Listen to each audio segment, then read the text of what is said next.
Today we're going to discuss how to string a violin. One string at a time, first of all. And we're going to do this right now. I'm going to change the G string first, the low string. This violin has 4 tuners, so we're going to just use the peg right now. Start with the low end, start with the G string. Peg comes right off the peg.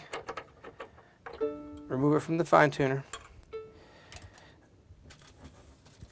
Take your new string, hook it into the tailpiece,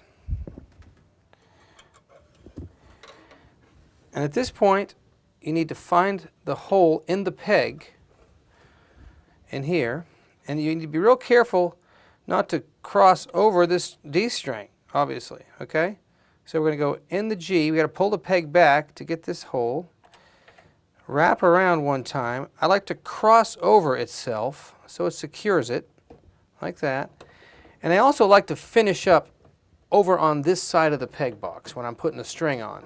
And I'll tell you why. If you finish up like that, there's no way that peg is going to pull out.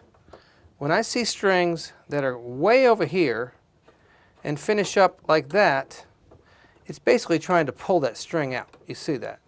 So by all means, start it to the right and bring it back to the left. And I don't think you should squish it in there and pile it in the corner. But you do want to finish up next to the peg box wall, like that. That just keeps the peg from slipping out as easily. So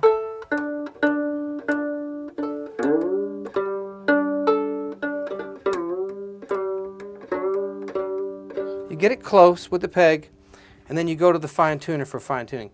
Now, one thing to remember, as you put a new string on, it's pulling everything that way. So you need to keep an eye on the bridge to make sure the bridge isn't leaning forward. It typically will when you change strings. You need to keep one hand back here and just ever so slightly make sure it comes back a little bit so it's still upright. Bridges will first start to lean and eventually they'll start to warp, and then you have to replace them eventually. So if you keep an eye on that bridge every time you change your strings and make sure it's upright when you're done, it's not going to start that forward motion that's inevitable if you don't pay attention to your bridge. So let's go with the next string, the D string, one at a time. We move through. Same thing, you hook it into the tailpiece first. And I put it in here, go around and cross over itself and back towards the peg box wall. Make sure it's in here. I also like to put a little bit of lead in here. I take a pencil and I put a little bit in the bridge slot. And what that does, it keeps the string from pulling the bridge. It gives it some slide across that bridge, so it's not going to do that so bad. So get the D string relatively in tune, one string at a time. Keep moving to the right. I take the A string off. Take a new A string. As we say, always hook it into the tailpiece first, get it secure there, and then we go to the peg box.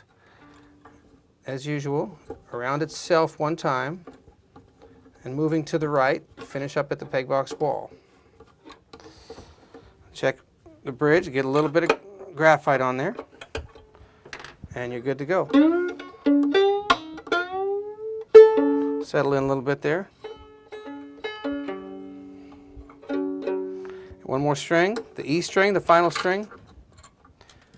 Always drop the ball end in first. And again, remember here, on the E string, much like the G, don't cross over that A. You see the holes over here, but if I start cranking now, I'm going to be crossing right over the A string. Okay? So you have a little opening, you pull the peg back, you find a little opening right there. And then you wrap. Move to your right. And once again, we finish up at the peg box wall on the E string. A little bit of graphite on the bridge. And